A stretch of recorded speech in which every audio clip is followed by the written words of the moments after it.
Hey, ¿qué onda? ¿Cómo están? Bienvenidos al podcast de producción musical.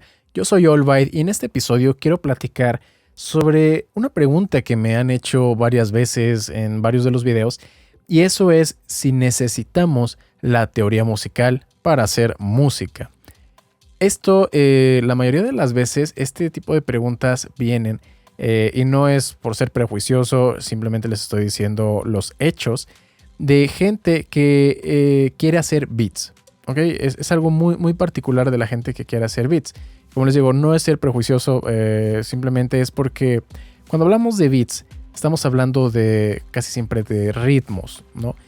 Y la gente piensa que como voy a hacer simplemente ritmos o voy a utilizar una computadora, tal vez no necesito aprender teoría musical. Y yo creo que por eso viene esta duda. Pero bueno, vamos poniendo primero las cosas en perspectiva. Y es que hablando de teoría musical, cuando decimos eso, normalmente se nos viene a la mente estas partituras donde está la escritura musical, este lenguaje que a veces parece que es algo de otro mundo, donde está el pentagrama, vemos diferentes líneas, símbolos, números, puntitos, cosas por el estilo, y digo, ok, ¿cómo es que esto se traduce a música?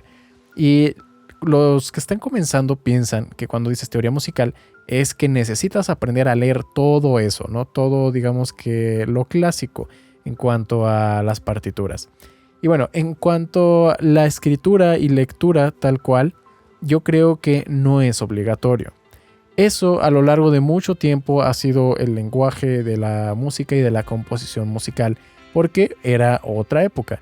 Necesitábamos de un lenguaje para poder transmitir qué era lo que el compositor, ¿no?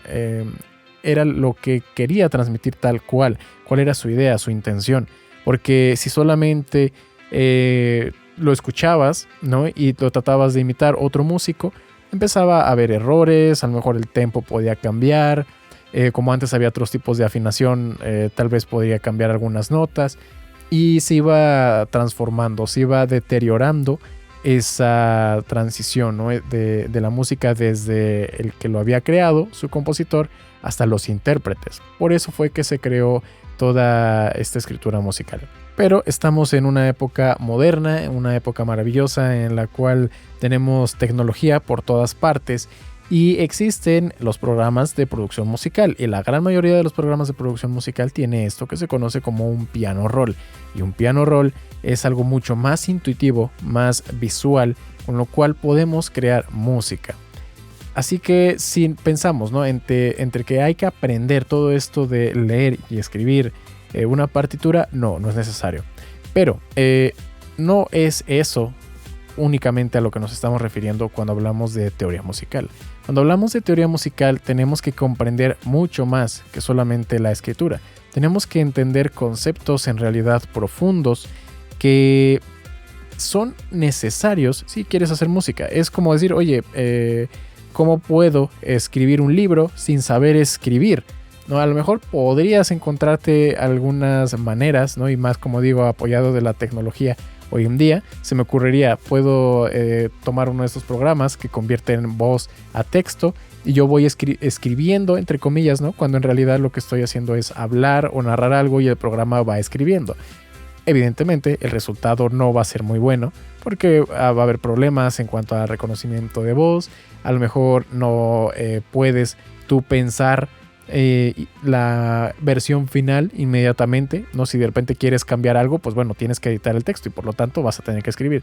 Así que cuando estamos hablando de la producción musical es lo mismo. Tú puedes agarrar un programa de producción musical y lo abres y empiezas a hacer muy fácil algún ritmo, alguna melodía. Pero para que haya coherencia tienes que aprender de teoría musical, tienes que conocer esos conceptos, porque de otra forma no vas a lograr algo que sea realmente lo que tú quieres hacer, porque no tienes esas herramientas, esos conceptos. Si por pura prueba y error tú quieres terminar de crear una canción, algo que tú tienes en tu mente, es posible que lo logres, claro que sí es posible, pero te va a llevar mucho, pero en verdad mucho más tiempo, mucho más rompederos de cabeza. Cuando lo logres, a lo mejor no vas a saber ni por qué, solamente vas a decir, ok, ya lo logré y ya. pero cuando lo quieras volver a repetir otra vez va a ser un rompedero de cabeza y simplemente no es práctico.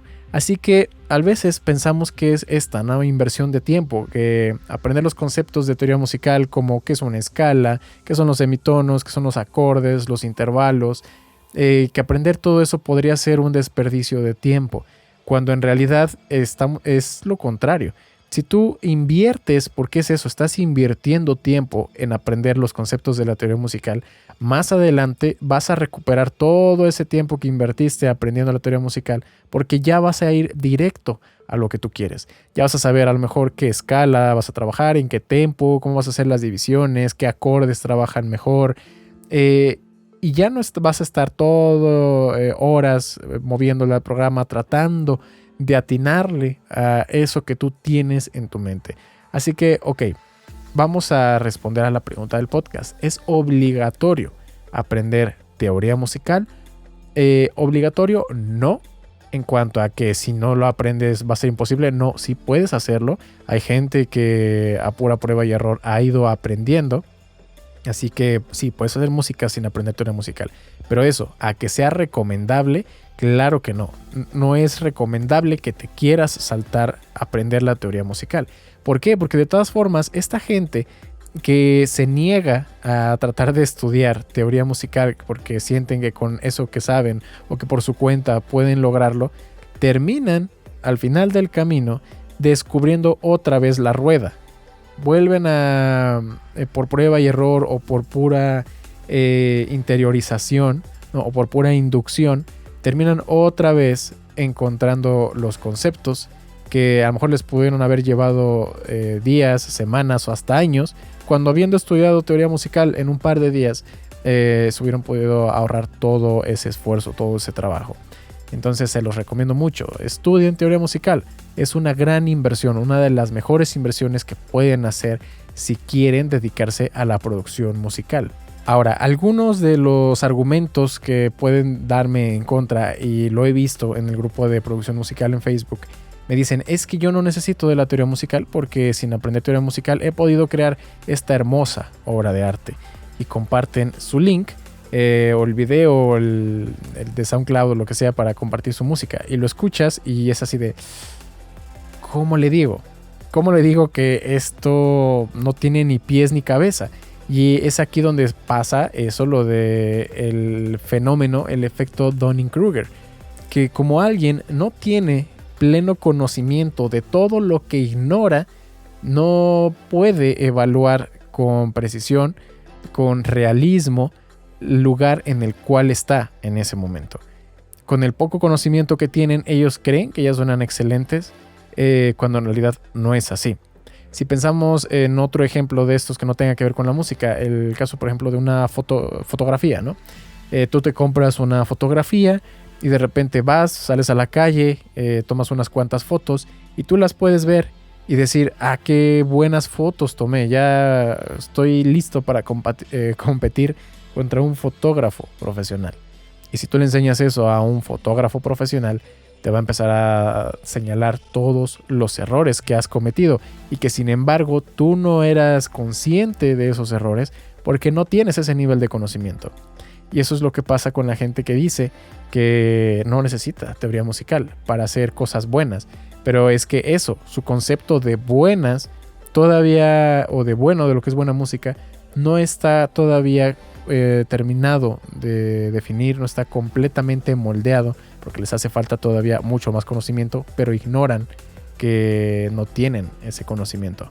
Lo malo es que muchas veces si tú tratas de decirle a estas personas, oye, es que mira, aquí puedes mejorarlo de esta manera, te equivocaste aquí, esto es mejor que lo hagas de esta otra forma. Hay veces en las que estas personas, en lugar de aceptar las críticas y de aprender para crecer, se ponen en una posición defensiva y terminan diciendo cosas como que es que tú no sabes lo que yo quise hacer, es que yo estoy rompiendo las reglas, es que lo que hago es demasiado novedoso o vanguardista para ustedes. Y bueno, es que tú no puedes,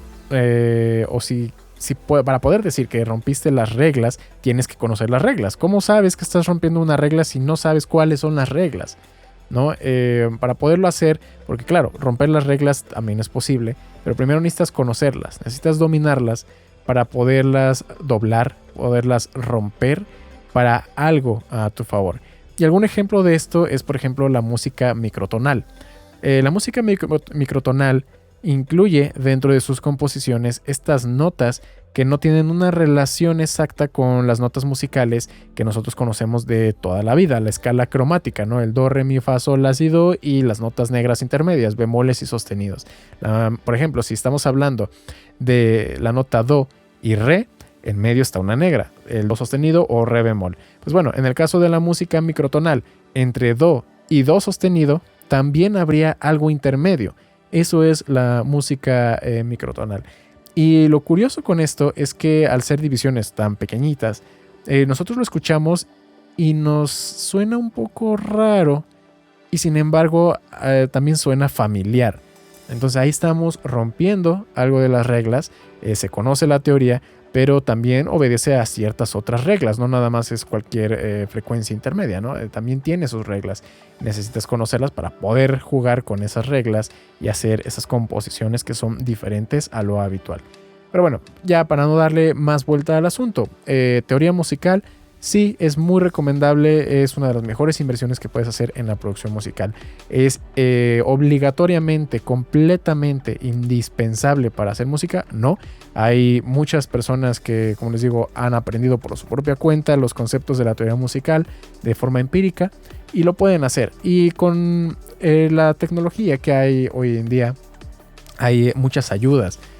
Por ejemplo, hay, no sé si a lo mejor han visto en los anuncios en YouTube, estas librerías de MIDI donde ya vienen escalas, progresiones de acordes, melodías, etc.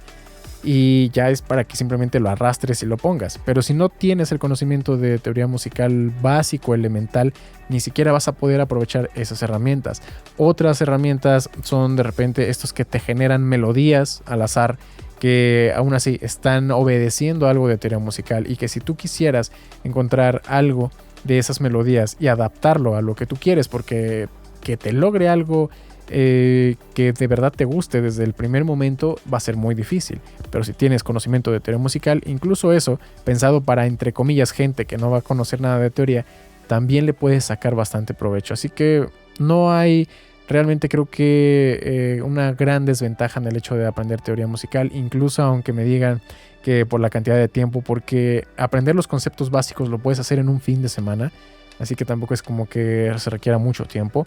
En cuanto al costo, también yo estoy seguro que en el país en el que estés, en la ciudad en la que estés, hay clases de música en los centros culturales que normalmente tienen un costo muy bajo, o si quieres aprender por tu cuenta, también aquí en YouTube hay muchos cursos de teoría musical. Yo tengo uno en mi canal también que es bastante conciso, directo al grano y que puedes aprender lo necesario. Por eso sé que no te va a llevar mucho tiempo, así que invierte en conocer al menos lo básico de teoría musical, porque tú mismo te lo vas a agradecer cuando te des cuenta que haces mejores composiciones y lo haces más rápido. Espero que les haya gustado este podcast. Si fue así, no olviden compartirlo, no olviden dejarle un like o un comentario si lo están viendo en YouTube con algunas de sus recomendaciones para futuros podcasts. Si lo están viendo en Spotify, pues bueno, espero también que puedan escuchar los otros episodios. Todo está en la lista de reproducción. Eso sería todo por este episodio y nos vemos en la próxima.